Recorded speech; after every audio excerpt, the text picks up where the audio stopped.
Hello and welcome to the knowledge source. तो आज के सेशन में हम जानने की कोशिश करेंगे अभी अर्जेंटीना जो है वो वहाँ के जो रिच सेक्शन ऑफ सोसाइटी हैं अर्जेंटीना के कंट्री के, तो उनके ऊपर भी वेल्थ टैक्स लगाया है। तो इस सेशन में हम जानने की कोशिश करेंगे कि वेल्थ टैक्स क्या होता है और ये गवर्नमेंट ऑफ इंडिया में ये वेल्थ टैक्स के ऊपर क्या इसका स्टैंड रहा है। तो ये सब कुछ हम जानने की कोशिश करेंगे इस सेशन में। तो चलिए स्टार्ट करते हैं। स्टार्ट करने से पहले मैं आपको बता दूं, आप हमारे Telegram channel knowledge at source app पे जुड़ सकते हैं, जहाँ पे हम जो भी वीडियोस या फिर कोई भी नई एक्टिविटीज़ होती है वहाँ पे हम अपलोड करते हैं, वो नोटिफिकेशन आपको मिल सकती है। आप हमें फेसबुक पर भी फॉलो कर सकते हैं www.facebook.com/knowledge@source। तो देखिए अभी की सिचुएशन ये है कि अर्जेंटीना कांग्रेस ने अप्रूव्ड कर दिया है वेल्थ टैक्स, जो रिसेंटली ये इम्पोज करेगा, एक लेवी जो क्रिएट करेगा वहाँ के जो richer sections of their society. और ऐसा माना जा रहा है कि इससे इसके कई सारे क्रिटिसिजम्स भी हो रहे हैं। और अगर मैं बात करूं कि इसका ये जो इम्पोजिशन हुआ है वेल्थ टैक्स, ये क्यों हुआ है, अभी मैं बात करूंगा इस सेशन में। लेकिन अभी के लिए आप ये समझिए कि जो वेल्थ टैक्स जो है ये one time wealth tax create किया गया है। मतलब कि ये जो सक्सेसिव टर्म्स या ईयर्स आने वाले में ये हमेशा नहीं रहेगा। ये अभी एक्चुअली एग्जिस्टिंग सिचुएशन के देखते हुए ये वन टाइम वेल्थ टैक्स लगाया गया है, जो वहाँ की गवर्नमेंट है, ये पार्लियामेंट के द्वारा ये जो लॉ है वो अप्रूव्ड हो चुका है। और ये टारगेट करेगा जिनके पास जो मिलीनियर्स हैं और जिनके एसेट्स जो है वो 200 मिलियन पेसोज, जो पेसोज जो है वहाँ की करेंसी है अर्जेंटीना की, 200 मिलियन पेसोज, जो कि अगर डॉलर में हम देखें तो 2.5 मिलियन डॉलर। अगर इस एसेट से अगर कोई भी किसी सिटीजन की अगर एसेट 2.5 2.4 मिलियन डॉलर से ज़्यादा है तो उसके ऊपर ये वेल्थ टैक्स इंक्रीज लगाया जाएगा। सो अगर मैं देखूं कि अगर वेल्थ टैक्स क्या होता है, तो देखिए सबसे पहले अगर मैं पूछूं डिफिनेशन वेल्थ का, तो वेल्थ का डिफिनेशन ये होता है कि कोई भी अगर आपके पास प्रोडक्ट या कोई भी ऐसी चीज़ है जिसकी मॉनेटरी वैल्यू है, तो उसे हम उसे या फिर उसको एक्सचेंज किया जा सकता है मनी के रूप में, तो उसे हम बोलते हैं वेल्थ। ठीक है। सो अगर वेल्थ टैक्स के बारे में बात करूं तो wealth tax capital tax tax के नेम से भी जाना जाता है और इसे फिर इक्विटी टैक्स भी कहते हैं। और अगर मैं बात करूं कि अगर मैं आपसे ये पूछूं कि क्या ये वेल्थ टैक्स सिर्फ प्रॉपर्टीज के ऊपर ही लगाया जाता है, तो इसका आंसर नहीं होगा। अगर wealth tax different forms of assets को माना जाता है। ये एसेट्स कैसे हो सकते हैं, जैसे कि कैश हो सकता है, या फिर बैंक डिपॉजिट्स हो सकता है, शेयर्स हो सकते हैं, फिक्स डिपॉजिट हो सकते हैं, पर्सनल कार्स हो सकते हैं, फिर asset value of real property हो सकता है, पेंशन प्लान हो सकता है, मनी फंड्स हो सकता है। ये इतने फॉर्म्स जैसे मैंने आपको बताया, अगर एक फॉर्म में या दो फॉर्म में, इनके अगर सारे कैलकुलेशंस किसी सिटीजन्स के अगर कैलकुलेट की जाती है और उसके बाद अगर मैं बोलूँ कि ये जो एसेट जो भी लिमिट अगर रखी गई है उसके अकॉर्डिंग पार करता है वो बार, तो इसके बाद उस पर वेल्थ टैक्स लगाते हैं। सो अभी के लिए अब ये समझिए कि अगर गवर्नमेंट बोल रही है कि वेल्थ टैक्स इतने बार के बाद लगाएंगे, तो गवर्नमेंट को कैसे पता चलेगा कि इतनी टैक्स या फिर इतनी प्रॉपर्टी उससे किसी पर्सन की है। वो तो उस टैक्स जो भी है या प्रॉपर्टी उसकी जो भी है वो एक फॉर्म से दूसरे फॉर्म में वो चेंज कर सकता है, या फिर हाइड आउट की कोई भी सिनारियोज वहां पे रख सकता है अपने लिए। तो ये एक एक ऐसी सिचुएशन है जहाँ पे गवर्नमेंट ऑफ अर्जेंटीना जो है इसको थोड़ा डिफिकल्ट एक सिचुएशन में आएगी। लेकिन अगर मैं बात करूंगा कि ये वेल्थ टैक्स क्यों नहीं लगाना चाहिए डिफरेंट गवर्नमेंट्स को, लेकिन अभी के लिए आप ये समझिए कि अर्जेंटीना जो है ये वेल्थ टैक्स क्यों लगा रहा है, ये मेजर क्वेश्चन है। तो देखिए अर्जेंटीना जो है वो, अगर मैं बात करूँ, 20 मार्च को पूरे अपने कंट्री में लॉकडाउन लगा दिया था। और स्पेशली अगर मैं बात करूँ उस समय उसकी जो कोविड केसेस थी ओनली 128 थी। तो इस लॉकडाउन पूरे लगाने के द्वारा अगर देखा जाए तो लास्ट 4 मंथ्स में इकोनॉमी अगर अर्जेंटीना की जो पहले से ही खराब थी, जो ये प्रेजेंट गवर्नमेंट आई थी उससे पहले ही बहुत ही सिचुएशन खराब थी, रिसेशंस बहुत थे वहाँ पे। अगर मैं बात करूँ इन्फ्लेशन बहुत ज़्यादा था, फॉरेन करेंसी जो उनकी थी वो हमेशा डिप्लेट होते रही थी बहुत तेज़ी से, और एक लूमिंग एक डेब्ट क्राइसिस की जो ओरिजिन है वो एक बहुत एकदम एविडेंट दिख रहा था। और इस कंडीशन में जब ये फिर लॉकडाउन लगाया गया तो उसके चलते अर्जेंटीना की इकोनॉमी है उस पर बहुत ही ज़्यादा इम्पैक्ट पड़ा।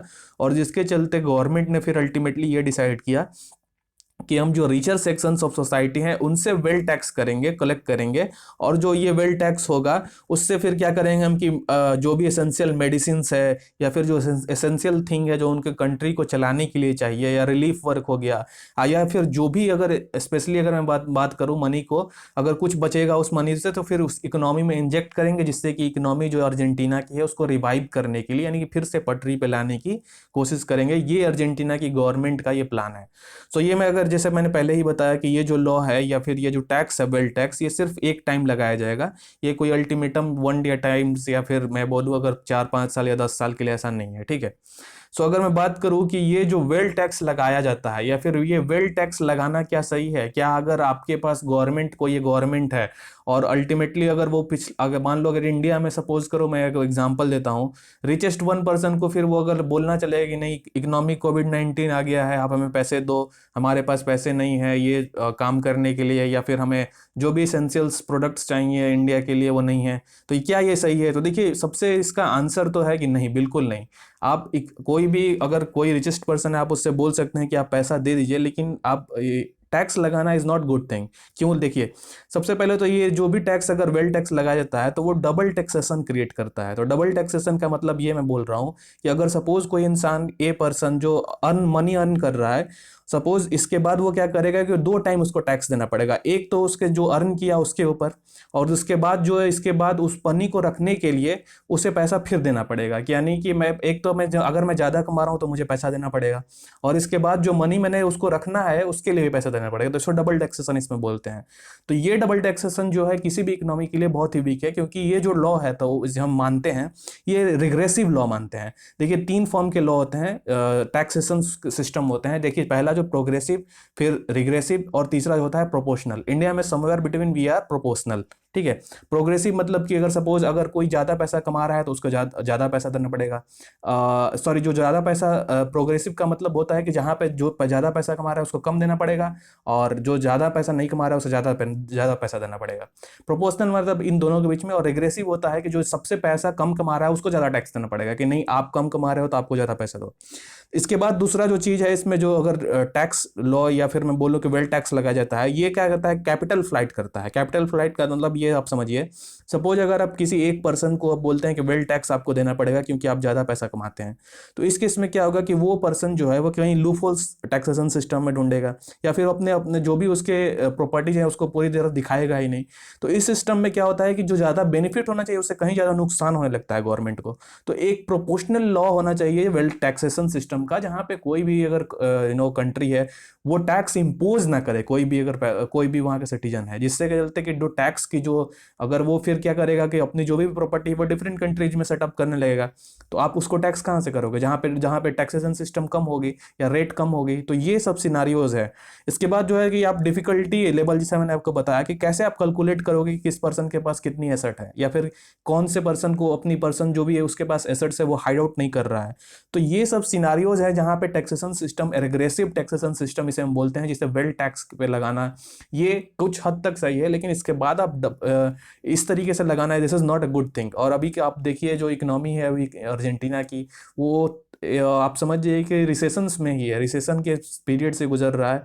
सो अगर हम देखें कि इंडिया स्टैंड कहाँ करता है, जो ये टैक्सेशन सिस्टम जो है, जहाँ पे सुपर रिच को टैक्स करना, तो देखिए अगर मैं आपको बात करूँ, ये यहाँ पे हाईएस्ट स्लैब है जहाँ पे करोड्स के ऊपर है, और यहाँ पे परसेंटेज वाइज है। जैसे कि कनाडा के जो हाईएस्ट अर्नर्स हैं वहाँ के सिटीजन्स, वहाँ पे 54% लगता है। वहीं पे अगर यूएसए में देखिए 50%, यूनाइटेड किंगडम में 45%, चाइना में 45%, इंडिया में 42%, और सिंगापुर में 22%। तो सिंगापुर का 22% है, मतलब कि जो अमीर हैं लोग वहाँ पे ज़्यादा टैक्सेशन सिस्टम नहीं है, जहाँ पर रेट हाई नहीं है कि आप वेल टैक्स दो, आपकी इक्विटी पे इतना गेन हुआ तो आपको ये टैक्स निकाल देना पड़ेगा, बोर्ड टैक्स देना पड़ेगा। तो ये सब सिनारियो जहाँ पे होते हैं, ये अगर नहीं है तो इसलिए ईज ऑफ डूइंग बिजनेस वहाँ पे है, क्योंकि लोग वहाँ पे सेटअप करना चाहेंगे, वहाँ पर लोग रहना चाहेंगे, ये सब बेनिफिट्स होता है। सो अभी आने वाले समय में देखना पड़ेगा कि अर्जेंटीना गवर्नमेंट जो अभी एक रिसेशन पीरियड से जा रही है, और उसके बाद फिर किस तरीके की ये जो अपनी इकोनॉमी को रिवाइव करती है, क्या आईएमएफ उसकी मदद करता है, तो ये सब देखना अभी आने हमने हमें देखना पड़ेगा। सो मैं आशा करता हूँ कि आपको इस सेशन में कुछ नया सीखने को मिला होगा। So that's it for today, thank you as well as for joining.